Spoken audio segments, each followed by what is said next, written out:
Bismillahirrahmanirrahim. Alhamdulillah nahmaduhu wa nasta'inuhu wa nastaghfiruh. Wa na'udzu billahi min shururi anfusina wa min sayyiati a'malina. May yahdihillahu fala mudilla lahu wa may yudlil fala hadiya lahu.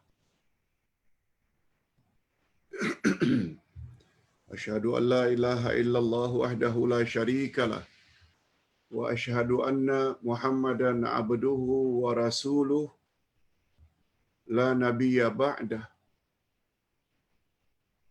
Allahumma salli wa sallim ala nabiyyina Muhammad wa ala alihi wa sahbihi ajma'in, amma ba'd.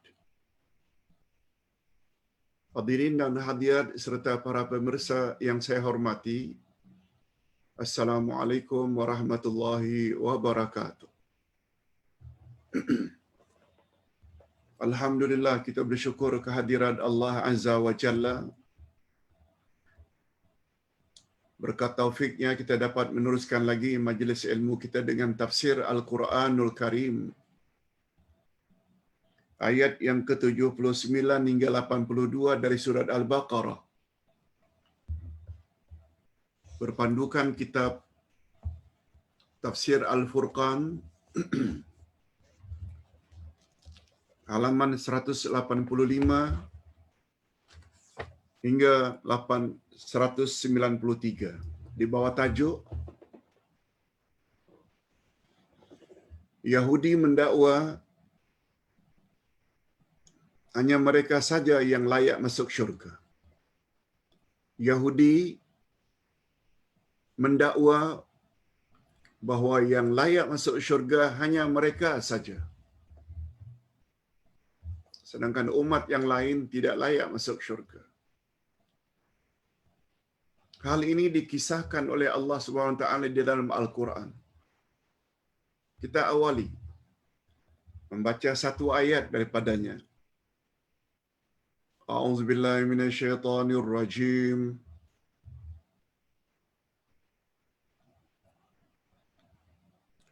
Fawailul lilladzina yaktubunal kitaba biaydihim thumma yaquluna hadza min 'indillah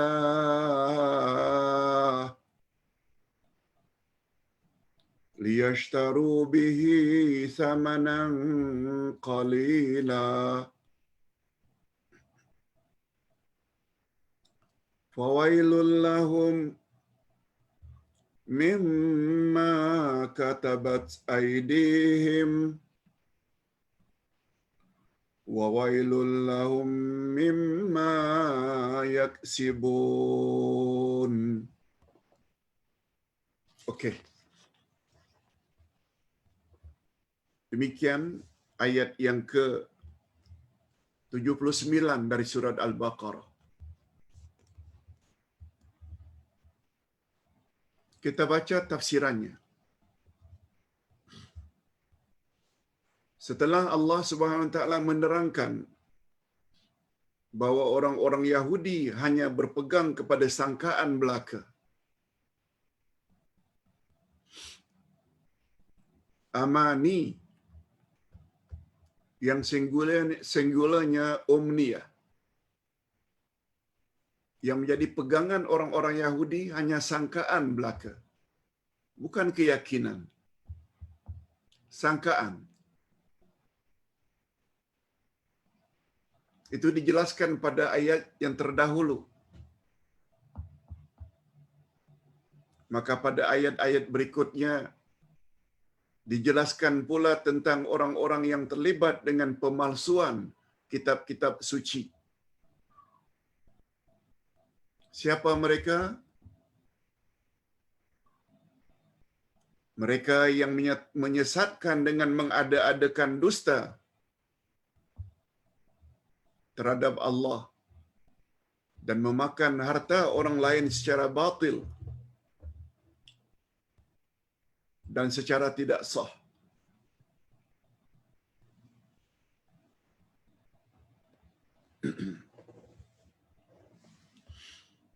Kejahatan Yahudi ini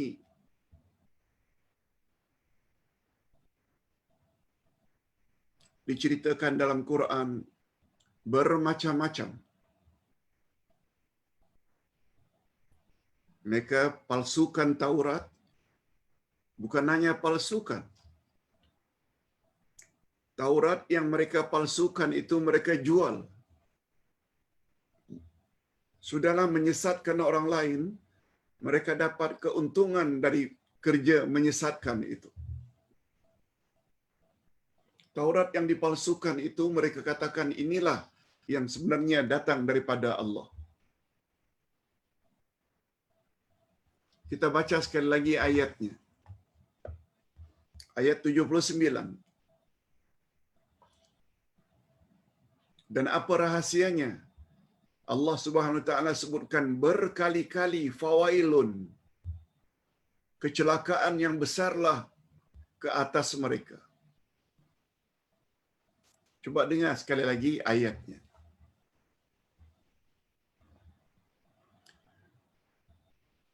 Fawailul lilladzina yaktubunal kitaba biaydihim thumma yaquluna hadza min indillahi liyashtaru bihi thamanan qalila. Ini baru sebahagian daripadanya. Maka kecelakaan yang besarlah bagi orang-orang yang menulis Alkitab dengan tangan mereka sendiri. Lalu dikatakannya, inilah daripada Allah, dengan maksud untuk memperoleh keuntungan yang sedikit dengan perbuatan tersebut.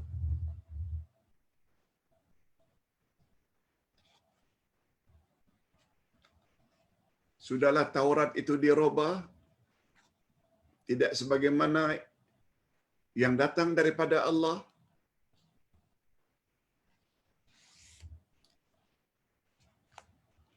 Mereka katakan ini sebenarnya yang datang daripada Allah. Dipungut pula bayaran kepada orang yang disesatkan.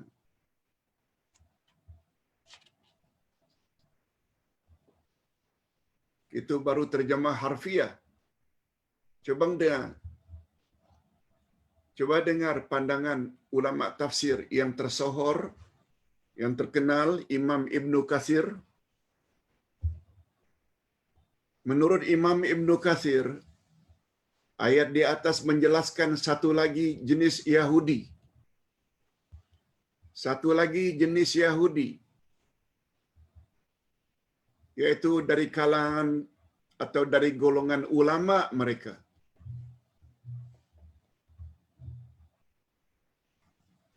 Yang bergiat dalam bidang dakwah untuk menyesatkan umat dengan menyebarkan penipuan dan pembohongan terhadap Allah. Semata-mata bertujuan untuk memakan harta manusia secara batil.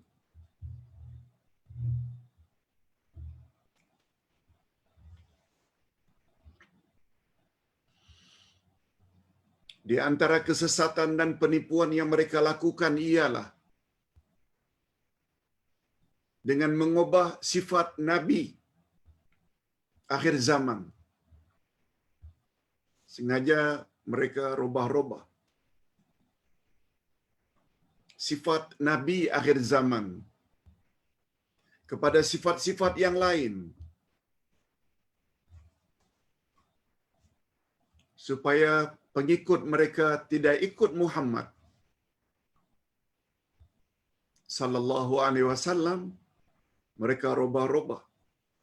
Sebenarnya sifat Rasul akhir zaman tu tidak macam itu. Dan ini semua mereka lakukan ialah supaya mereka terus dapat berkuasa dan memimpin umat. Itu tujuannya.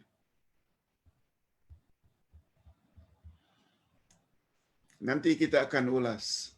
Sifat seperti ini juga terkadang-kadang muncul dari kalangan ulama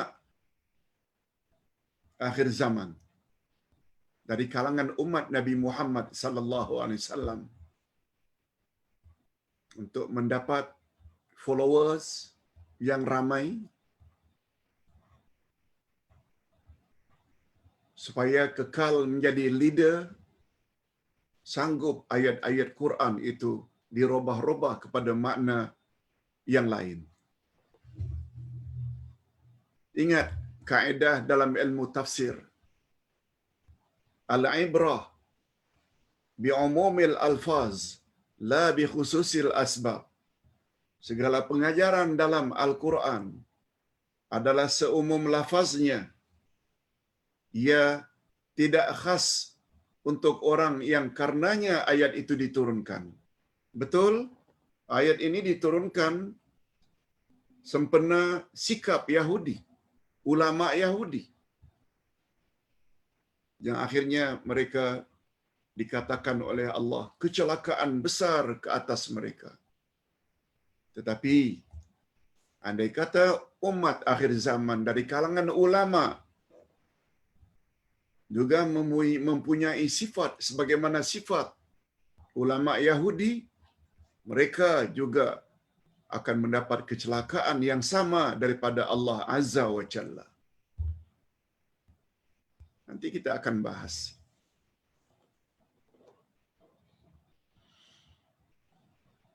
Dan jangan tumpukan bila ayat itu tentang Yahudi, oh ini untuk Yahudi, bukan untuk kita. Salah. Kalau kita belajar tadabbur, belajar ilmu tafsir, pandangan macam itu sangat salah. Dan ini semua mereka lakukan ialah supaya mereka terus dapat berkuasa dan memimpin umat manusia. Mereka jual berita-berita yang mereka selewengkan itu kepada orang-orang Arab.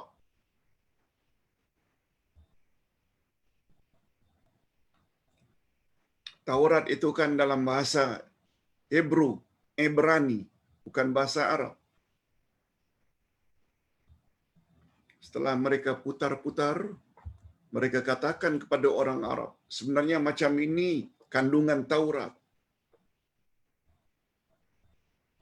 Dan mereka katakan kepada orang-orang Arab, inilah kitab daripada Allah, untuk mengambil ganjaran dan harga yang sedikit dari penipuan itu.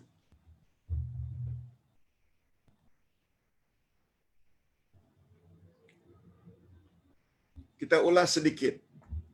Mengapa Allah Subhanahu Wa Taala menggunakan istilah harga yang sedikit?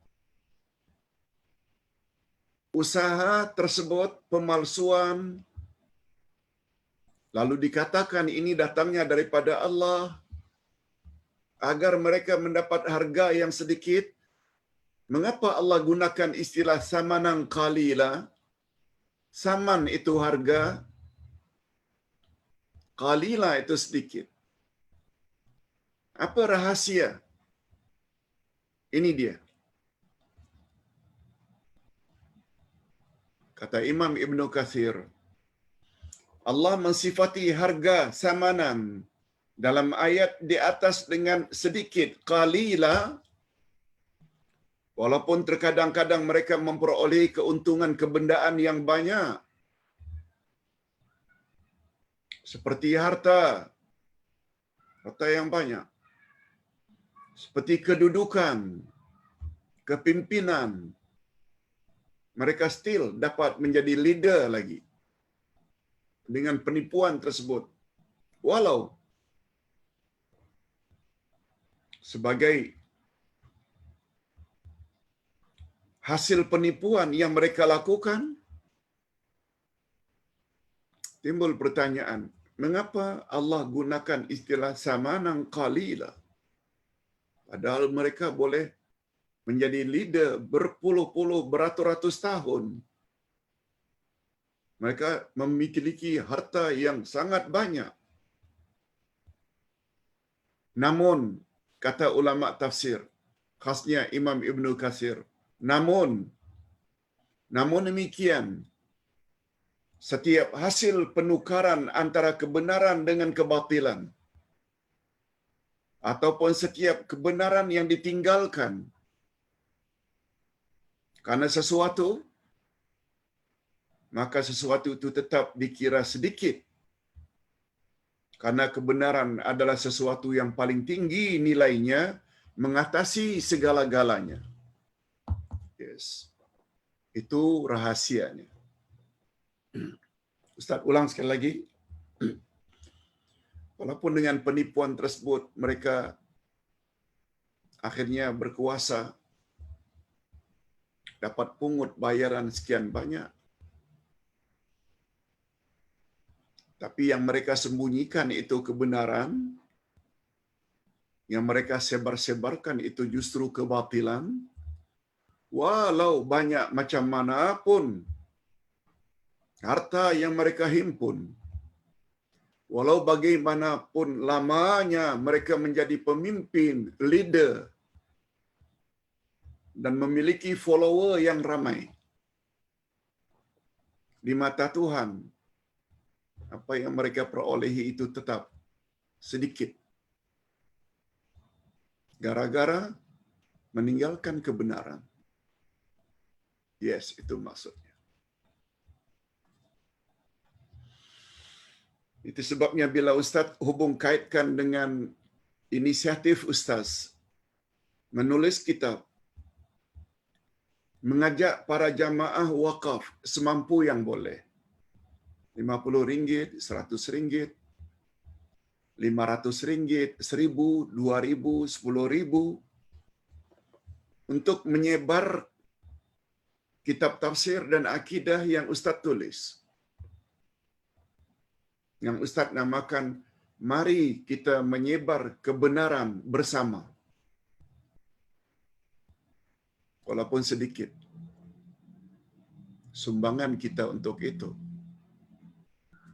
dia tetap besar di sisi Allah Azza wa Jalla. Terbalik dengan apa yang dibuat oleh Yahudi.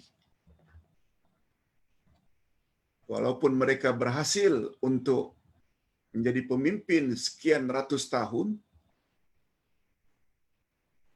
walaupun mereka dapat mengaut keuntungan yang sekian banyak,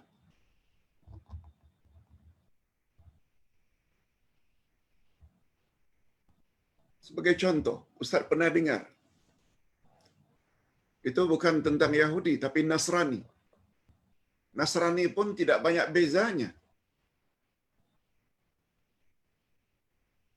Sebagaimana Taurat telah dirubah oleh Yahudi, Nasrani juga telah dirubah. Maaf, Injil juga telah dirubah oleh Nasrani. Ustaz pernah mendapat info, bajet milik gereja dunia nomor 2 terbesar setelah bajet milik Amerika. Bajet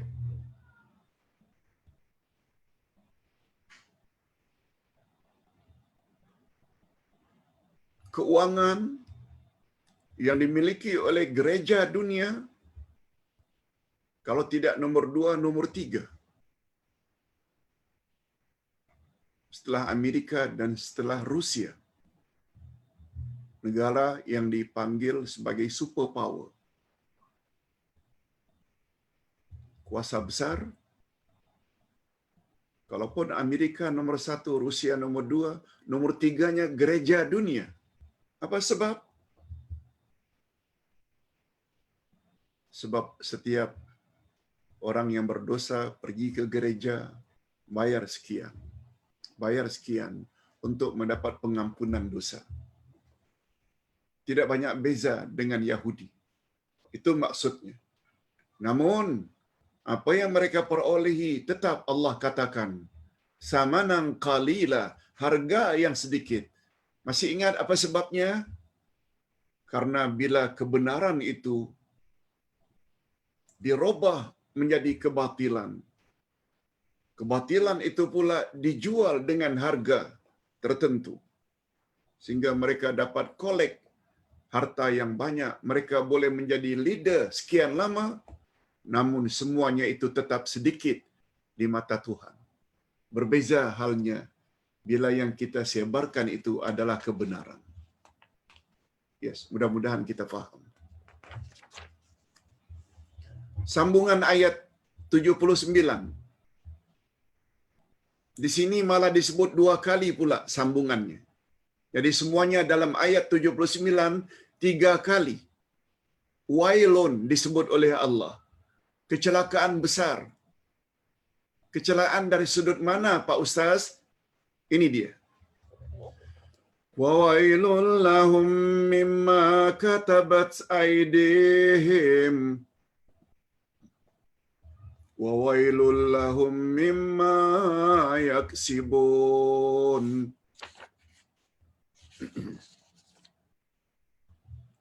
Maka kecelakaan besarlah bagi mereka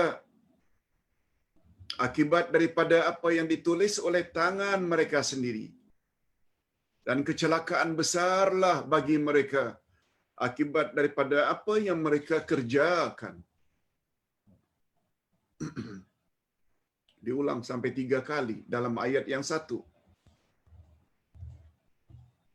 Dalam ayat ini Allah menyebut kecelakaan besar, wail, sebanyak 2 kali lagi.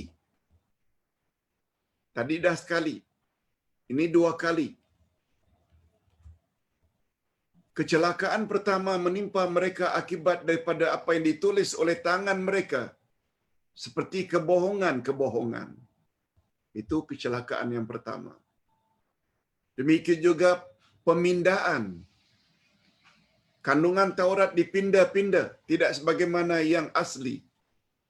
Penyelewengan yang mereka lakukan terhadap Taurat. Sedangkan kecelakaan berikutnya akibat daripada apa yang mereka makan sebagai hasil penipuan yang mereka lakukan. Penafsiran ini sesuai dengan pandangan Ibnu Abbas radhiyallahu anhuma. Ingat Ibnu Abbas orang yang paling pakar dari kalangan sahabat Nabi terhadap tafsir Al-Quran. Berkat ditahnik oleh Rasulullah semasa baby. Allahumma faqihhu fid din wa alimhu ta'wil.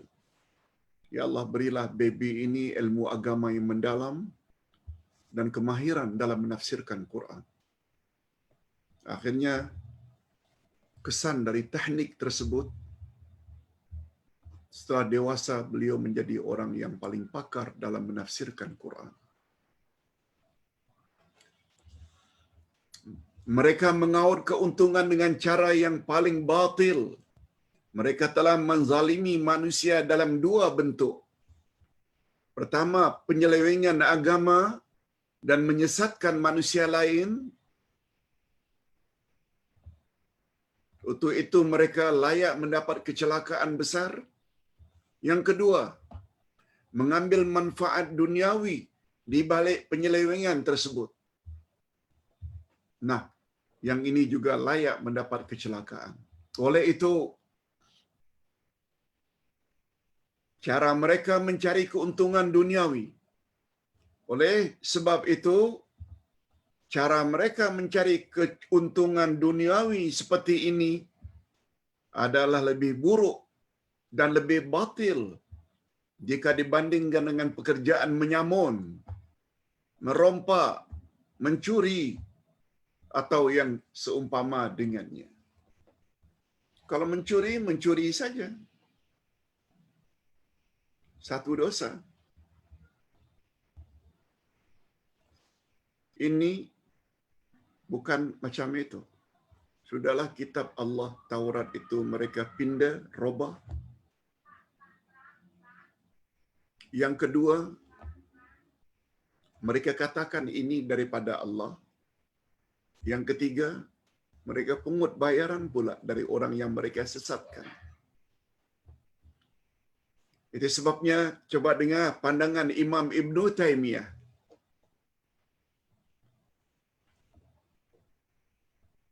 Wahai sesiapa yang benci sangat dengan Ibnu Taimiyah, dengar dulu kandungan atau perkataan ulama besar ini.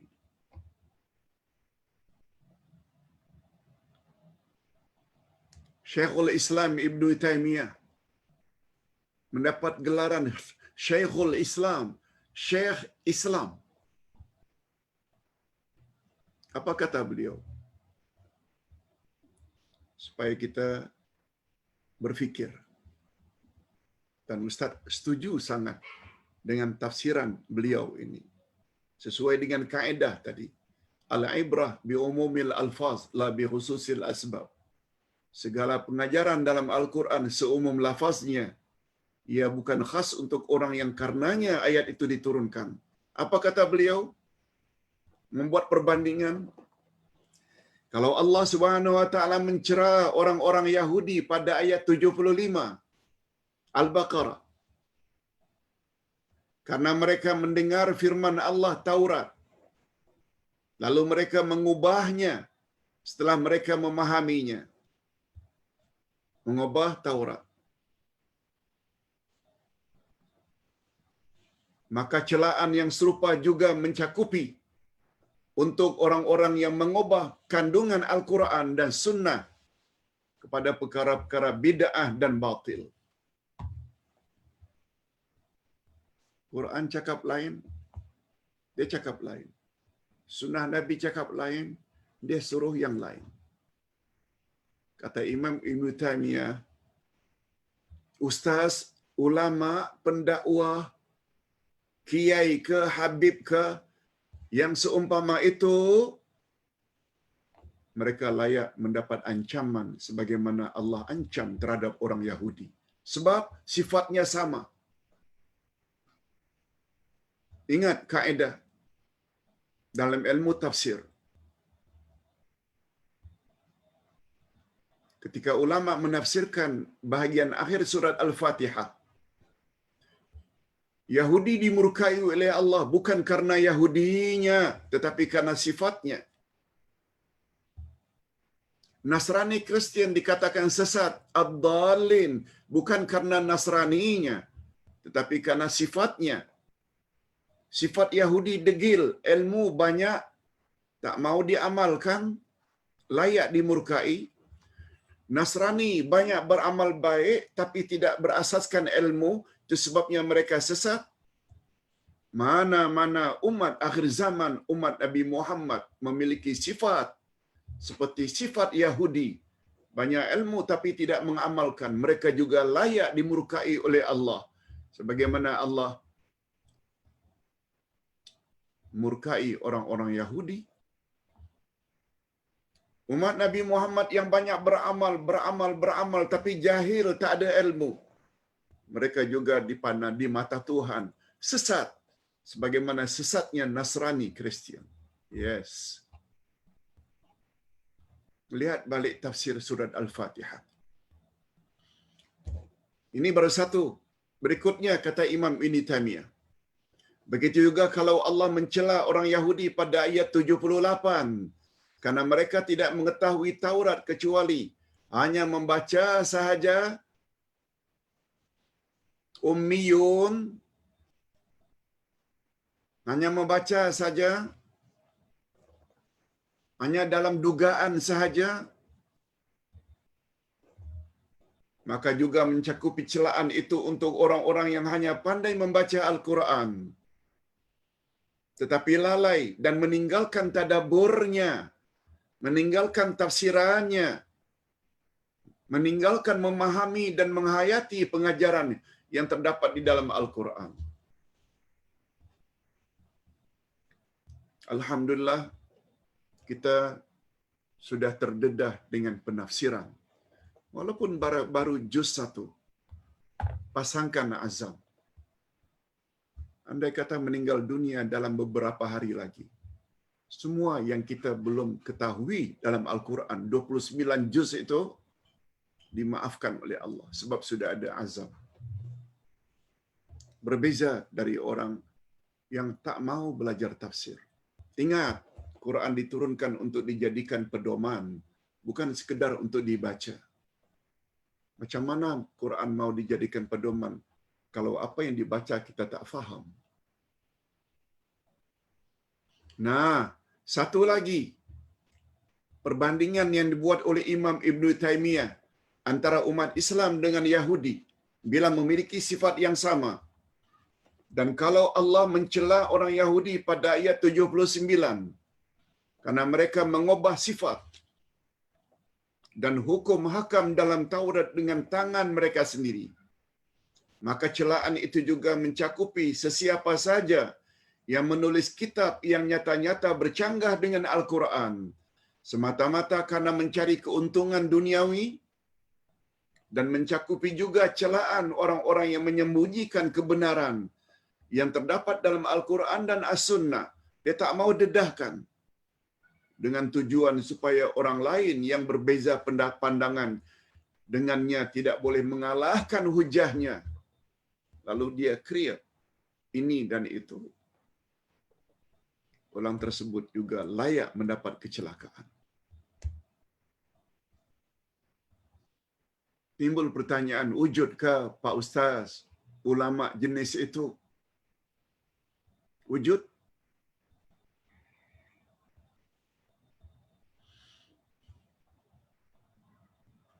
Dengar saja ceramahnya apabila cakap tentang agama tanpa membawa rujukan ayat Quran dan hadis Nabi. Boleh memohon perlindungan daripada Nabi Khidir. Kononnya iblis itu berasal dari malaikat. Nyata-nyata itu bercanggah dengan ayat Quran dan sunnah Nabi sallallahu alaihi wasallam. Dan orang awam ikut saja. Na'udzubillahi min dzalik. Itu sebabnya Ustaz sangat takut tergolong ke dalam golongan tersebut, sehingga Ustaz semampu yang boleh buat kitab tafsir. Buat kitab yang Ustaz namakan ke arah memahami Al-Quran dan Al-Hadis. Jilid 1, jilid 2, jilid 3, jilid 4, jilid 5. Ke arah memahami Al-Quran dan Al-Hadis. Ustaz ingin, mari kita sama-sama fahami kalamullah dan kalamur Rasul. Kita teruskan. Dan menurut Profesor Wahbah Az-Zuhaili, Allah yarhamuh, orang Yahudi telah melakukan 3 jenayah. Bukan 1, 3 jenayah. Pertama, mereka mengubah sifat-sifat Nabi Muhammad sallallahu alaihi wasallam dalam Taurat. Yang kedua, mereka mendusta atas nama Allah, yakni membuat bermacam dakwaan tanpa izin Allah. Yang ketiga, mereka mengamalkan rasuah, yakni makan harta manusia secara batil. Jadi kejahatan Yahudi ini bukan 1. Kalau Ustaz ingin buat sedikit perbandingan.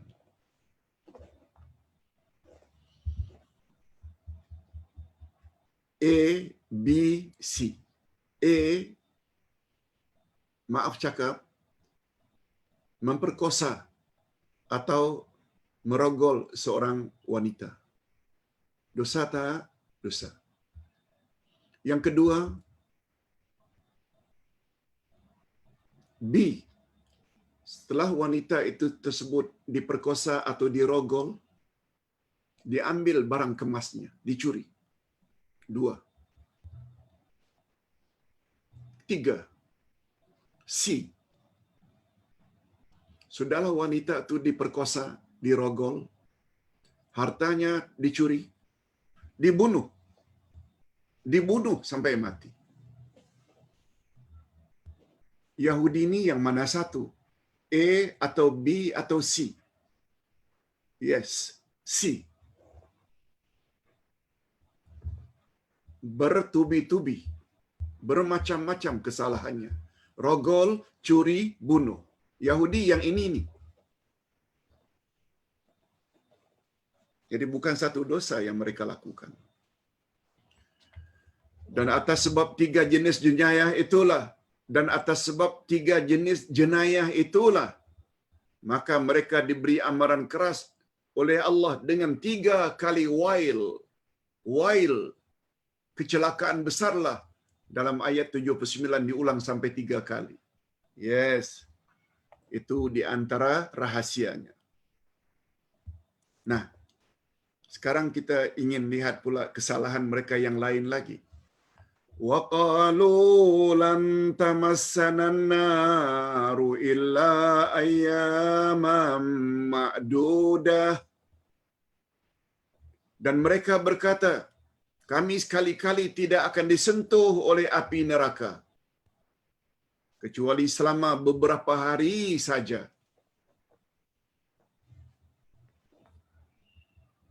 Ini satu lagi dakwaan yang sangat dahsyat. Orang Yahudi mendakwa bahawa mereka sajalah yang berhak memasuki syurga Allah. Dan kalaupun mereka dimasukkan ke dalam neraka, maka mereka hanya berada dalam neraka untuk beberapa hari saja, bukan selama-lamanya. Menurut Ibnu Abbas radhiyallahu anhuma, coba dengar apa kata pakar tafsir ini. Ketika Rasulullah sallallahu alaihi wasallam tiba di Madinah, hijrah, orang Yahudi berkata, umur dunia ini hanya 700 tahun. Umur dunia ini hanya 700 tahun. Dan manusia disiksa dalam neraka kelak ialah selama satu hari menurut ukuran akhirat. Bagi setiap 1000 tahun menurut ukuran dunia ini.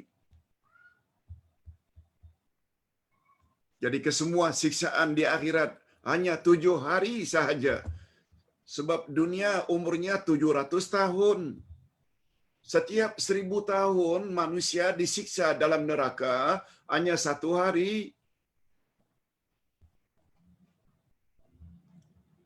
Ini sesuai dengan firman Allah kononnya. Fi yaumin kana miqdaruhu alfasanatim mimma ta'uddun. 1 hari di akhirat sama dengan 1000 tahun di dunia ini. Dalam surat As-Sajdah. Ini bukan tafsiran kita ya. Yahudi mengatakan.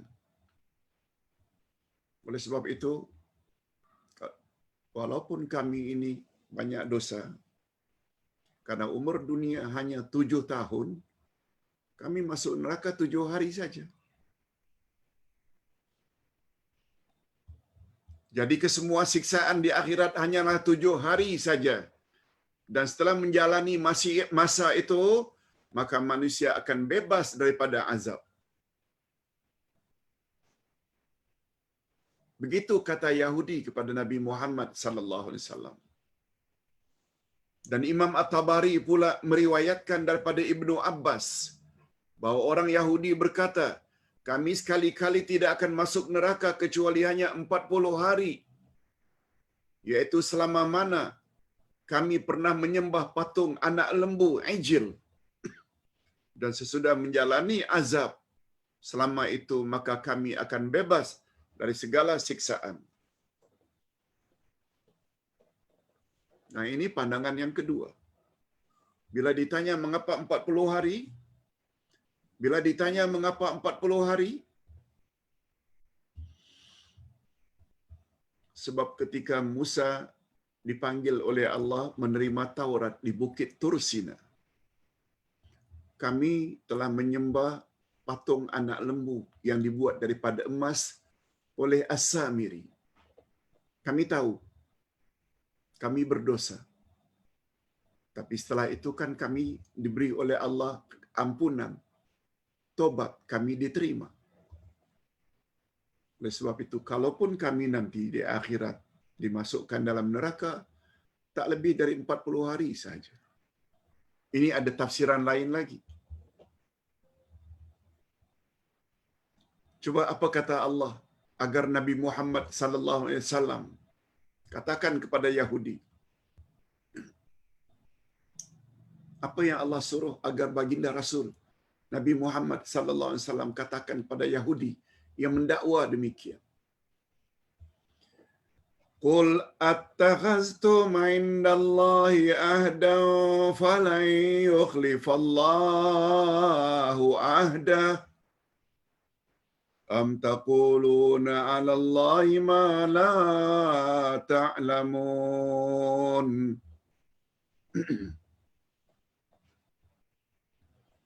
Katakanlah, sudahkah kamu menerima janji daripada Allah sehingga Allah tidak akan memungkiri janjinya? Maksudnya, yang kamu kata kamu masuk neraka 7 hari itu atau 40 hari itu, memang Allah yang cakap ke? Memang itu janji Allah ke yang disampaikan kepada kamu sehingga Allah tidak akan mungkir janjinya? Ingat ya, ini pertanyaan yang Allah suruh agar Nabi Muhammad ajukan pertanyaan ini kepada Yahudi. Yang kamu mendakwa kamu masuk neraka 7 atau 40 hari, Allah yang cakap ke?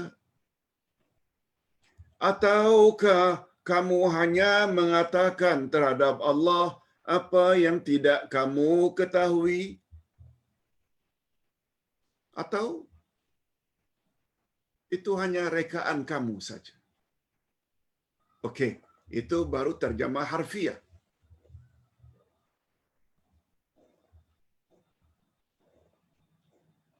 Dalam ayat di atas Allah menambah.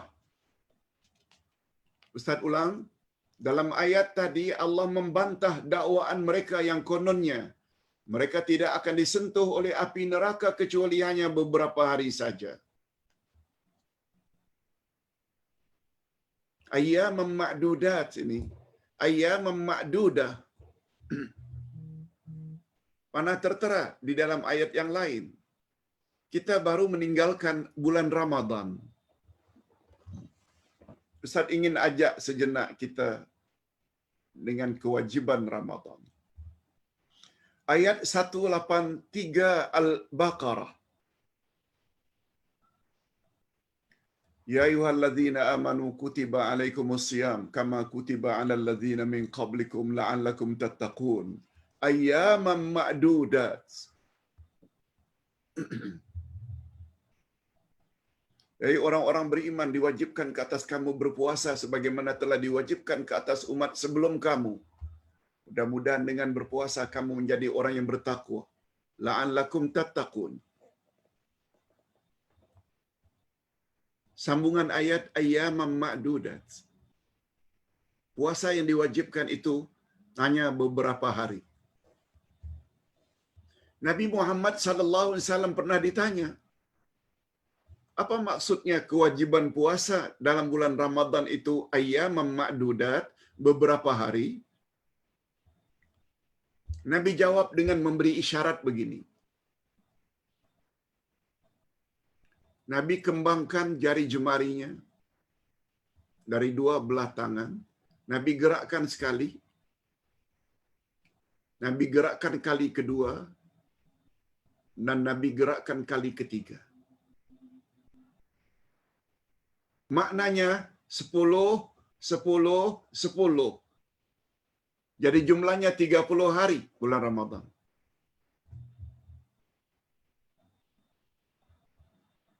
Tapi Nabi sambung, wa ahyanan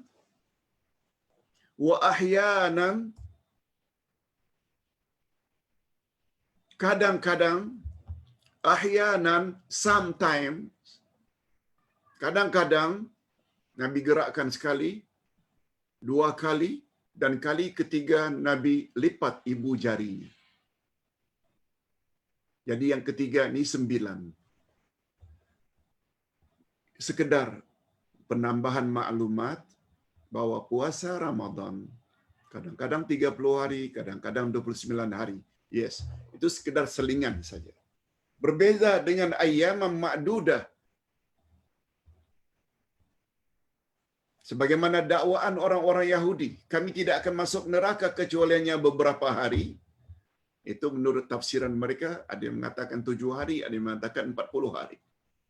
Okey.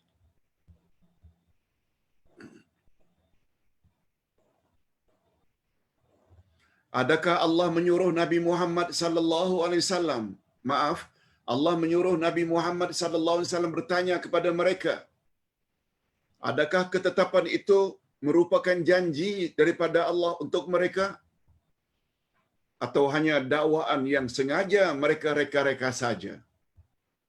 Yang pasti Allah tidak pernah menjanjikan demikian. Tidak ada satu pun keterangan wahyu sama ada di dalam Al-Quran ataupun kitab-kitab samawi lainnya yang menyatakan janji Allah tersebut.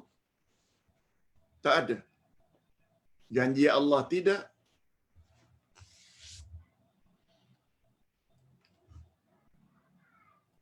Itu semata-mata rekaan mereka sahaja. Itu sebabnya mengambil pengajaran daripada ayat ini. Jangan ada hendaknya dari kalangan umat Nabi Muhammad sallallahu alaihi wasallam yang mendakwa kononnya mereka adalah golongan yang tidak akan masuk neraka. Karena mereka keturunan ini, karena mereka keturunan ini, mereka keturunan ini. No.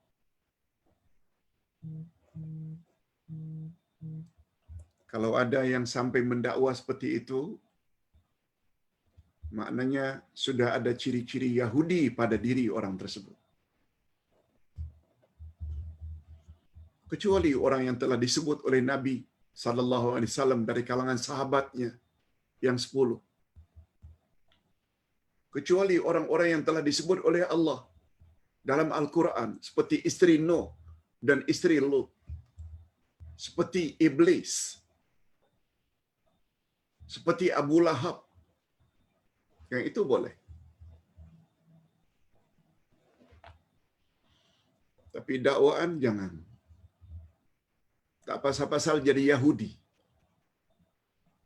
Sebab yang jadi ukuran layak tidaknya seseorang masuk ke dalam syurga, terhindar dari neraka, adalah iman yang betul, akidah yang mantap, tidak bercampur syirik sedikit pun. Cara beribadat ikut cara ibadatnya Rasulullah sallallahu alaihi wasallam dan memiliki akhlak yang mulia sebagaimana yang dikehendaki oleh Al-Quran dan sunnah Nabi sallallahu alaihi wasallam. Itu sebabnya kaedah menyebut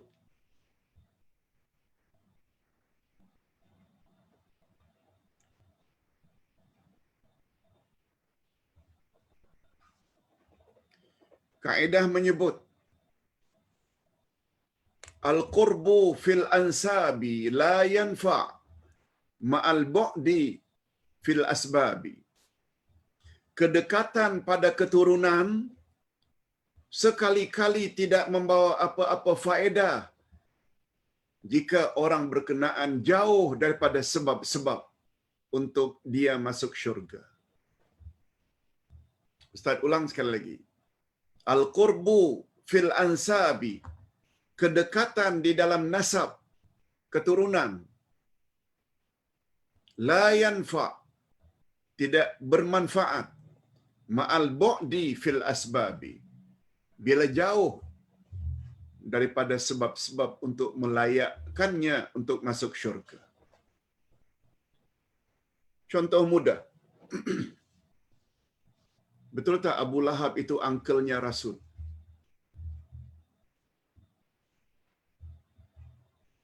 Orang Arab lagi. Quraisy lagi. Suku yang paling mulia. Dekat lagi dengan Nabi Muhammad sallallahu alaihi wasallam. Bandingkan Abu Lahab dengan Bilal. Bilal orang Afrika, bukan Arab. Tidak ada rupa. Tidak ada harta. Tidak ada status. Malah dia latar belakangnya hamba sahaya.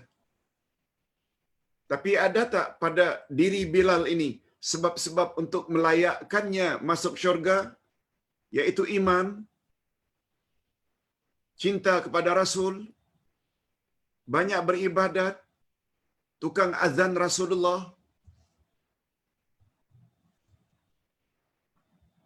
walau tidak ada kaitan keturunan dengan Nabi Muhammad sallallahu alaihi wasallam. Mudah-mudahan Bilal syurga tempatnya. Abu Lahab pula confirm tempatnya neraka sebab Allah sebut dalam surat Tabbat, sayasla naran dzata lahab. Abu Lahab akan dilempar dalam api yang bernyala-nyala. Itu sebabnya hadirin dan hadirat, jangan terlalu bangga dengan keturunan. Jangan terlalu bangga dengan gelaran demi gelaran. Jangan terlalu bangga dengan banyaknya harta. Jangan terlalu bangga menjadi pemimpin ini dan pemimpin itu. Semua itu tidak ada faedah kalau tidak ada sebab-sebab yang boleh membawanya ke syurga. Pengajaran yang sangat bagus.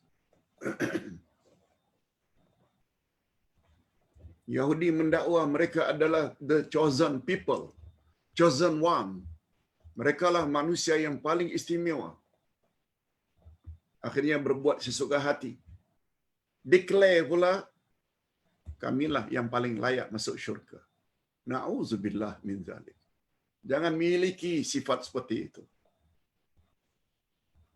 Sifat seperti itu berarti mengundang murka Allah. Okey, kita teruskan. Yang pasti ialah Allah tidak pernah menjanjikan demikian. Tidak ada satu pun keterangan wahyu sama ada di dalam Al-Quran atau kitab-kitab samawi lainnya yang menyatakan janji Allah tersebut. Untuk Yahudi, no. Tidak dalam Taurat, tidak dalam Injil, tidak dalam Quran. Oleh itu jelaslah bahwa dakwaan mereka ini hanya rekaan mereka semata-mata. Apa kata Allah?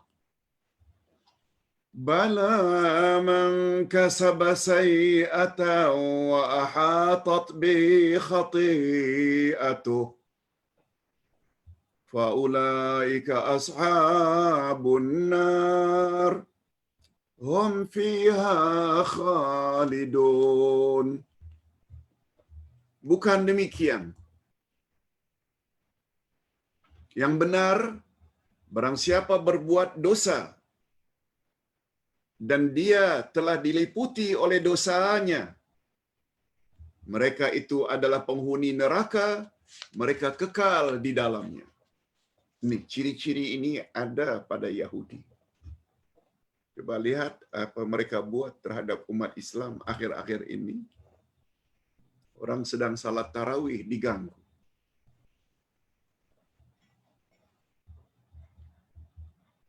Rasanya tidak ada manusia seperti jenis ini.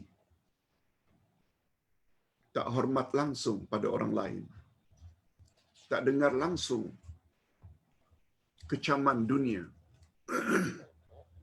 Maksudnya, maka jadi masalahnya bukan sebagaimana yang kamu dakwakan dan impikan. Tetapi sebenarnya barang siapa yang melakukan dosa dan tidak segera tobat, malahan terus-menerus bergelumang dosa, maka tempat mereka adalah neraka kekal abadi di dalamnya. Sama ada dia itu Yahudi atau Nasrani, walau dia itu umat Nabi Muhammad sallallahu alaihi wasallam, andai kata dosa demi dosa dilakukan, tak tobat-tobat, tiba-tiba meninggal dunia, orang tersebut juga akan mendapat hukuman yang sama.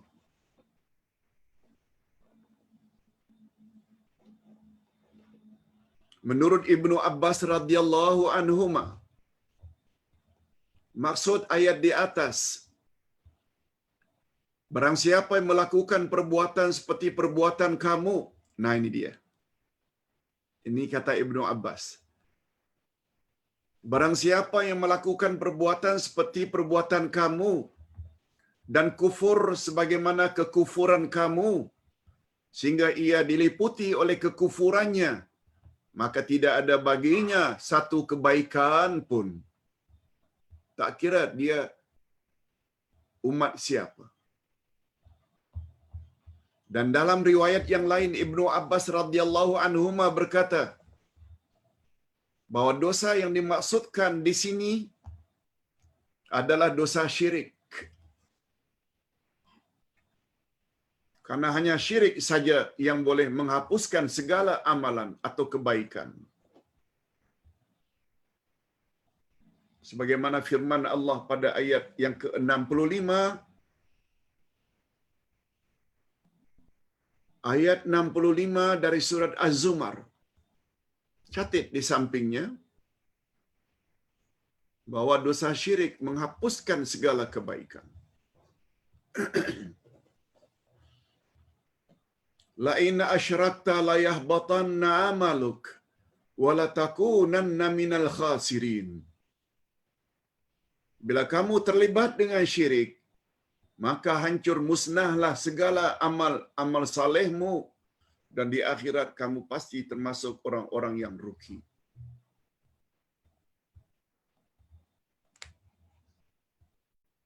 Itu sebabnya Allah sebut pada ayat yang lain, amal baik yang dilakukan oleh orang-orang kafir di akhirat nanti, nilainya haba'an mansura. Amal-amal saleh yang mereka lakukan itu tidak ubahnya bagaikan debu yang diterbangkan angin. Tidak ada value, tak ada nilai sedikit pun. Syirik. Sebab pada setiap orang-orang kafir mesti buat syirik. Nasrani mendakwa Isa anak Tuhan, syirik. Yahudi mendakwa Uzair anak Tuhan, syirik. Penyembah-penyembah berhala, musyrikin Mekah mendakwa malaikat adalah anak perempuan Tuhan, syirik. Begitulah Hindu, Buddha dan segala-galanya. Dan tidak terkecuali, andai kata umat Muhammad banyak salat, puasa, haji, umrah berkali-kali, baca Quran, derma sana, derma sini, tapi syirik masih lagi bersemadi di dalam jiwanya, tak segera tobat, juga boleh mengakibatkan hancur segala amal saleh. Ingat Az-Zumar ayat 65.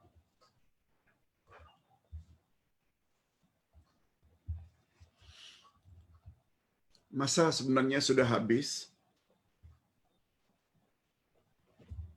Cuma ingat ya, pada awal tadi kita ada masa kecederaan lebih kurang 10 minit atau 13 minit. Ustaz ingin ambil hak Ustaz tersebut.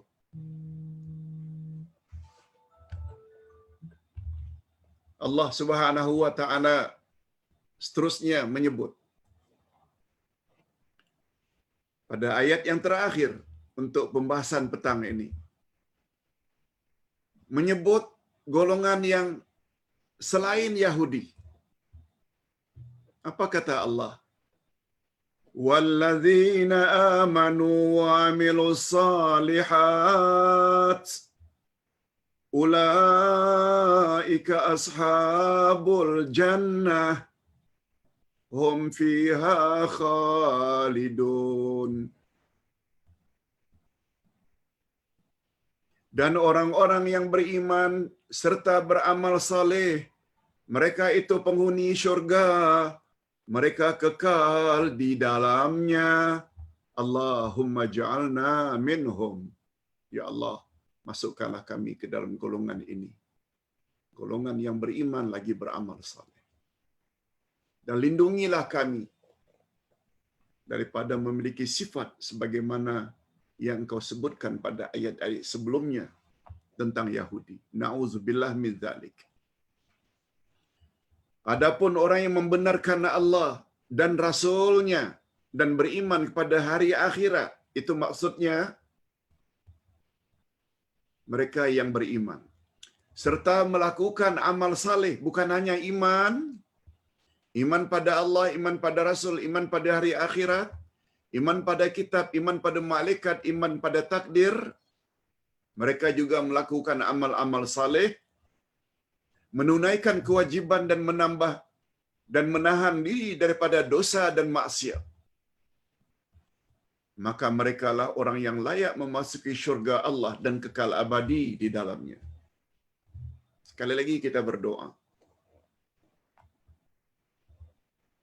Apalagi doa ini kita ucap, kita angkat menjelang berbuka bagi kita yang sedang berpuasa 6. Ya Allah, masukkanlah kami ke dalam golongan ini. Golongan yang beriman kepadamu, kepada Rasulmu, kepada malaikatmu, kepada kitabmu, kepada hari akhirat, kepada takdir. Dan kami melaksanakan suruhan-suruhanmu sebagaimana tertera di dalam rukun Islam, salat, puasa, zakat, haji. Sehingga dengan demikian kami layak memasuki syurgamu, kekal abadi di dalamnya. Amin ya rabbal alamin. Dalam ayat ini, dan ayat ini menjadi dalil bahwa masuk syurga mempunyai kaitan yang sangat erat dengan iman dan amal saleh. Masuk syurga sangat erat dengan iman dan amal saleh. Ini sebagaimana yang diriwayatkan. Anna Nabiy sallallahu alaihi wasallam qala li Sufyan ibni Abdullah Ats-Tsaqafi, wa qad qala lahu ya Rasulullah, qul li fil islami qawlan la as'alu anhu ahadan ba'dak. Qala qul amantu billahi tsumma istaqim. Ayat itu dikuatkan lagi oleh hadis Nabi, riwayat Imam Muslim, hadis sahih. Sesungguhnya Nabi sallallahu alaihi wasallam telah bersabda kepada Sufyan bin Abdullah Ats-Tsaqafi, seorang sahabat. Sesungguhnya dia berkata, apa kata Sufyan kepada Rasul? Ya Rasulullah, katakanlah kepada aku tentang Islam dengan suatu perkataan yang ringkas tetapi padat, yang aku tidak perlu bertanya lagi sesudah jawabanmu itu. Tolong ya Rasulullah. Lalu baginda Rasul sallallahu alaihi wasallam bersabda, katakanlah aku beriman kepada Allah, kemudian hendaklah ia istiqamah. Katakan saja aku beriman pada Allah. Ingat ya, bila beriman pada Allah, tercakup sekali di dalamnya 5 rukun iman yang lain. Sebab beriman pada Allah membawa makna bukan percaya adanya Allah saja, tapi segala yang dicakapkan oleh Allah dalam Al-Quran. Betul tak Allah suruh kita beriman pada para rasul, para malaikat, pada kitab, pada hari akhirat, pada takdir? Yes, semuanya itu tercakup di dalam rukun iman yang 6. Dan beramal saleh, sebagaimana yang tertera di dalam rukun Islam, mengucap 2 kalimah syahadat, salat, puasa, zakat dan haji. Lalu Sufyan minta kepada Nabi, tolong cakap kepada aku tentang Islam, yang aku tidak perlu tanya pada orang lain. Tolong sebut secara ringkas tapi padat. Nabi jawab, qul amantu billah tsumma istaqim. Hadis sahih riwayat Imam Muslim. Katakan saja aku telah beriman pada Allah, kemudian istiqamah. Istiqamah maknanya konsisten di atas kebenaran. Nah, ini baru betul janji Allah untuk masuk syurga, terhindar dari api neraka, mesti memiliki iman dan amal saleh. Dan Ustaz kuatkan lagi dengan dalil. Lihat surat At-Tin. Surat At-Tin. Untuk mengakhiri ceramah petang ini, coba perhatikan apa kata Allah setelah wattini wa zaitun wa turi sinina wa hadzal baladil amin. Laqad khalaqnal insana fi ahsani taqwim. Sesungguhnya seluruh jenis manusia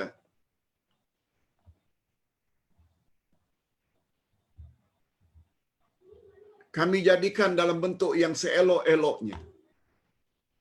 Sesungguhnya kami telah jadikan manusia dalam bentuk yang paling cantik, paling elok. Lalu apa kata Allah? Summa radadnahu asfala safilina illa. Kemudian insan yang begitu cantik kami humban di kerak neraka kecuali.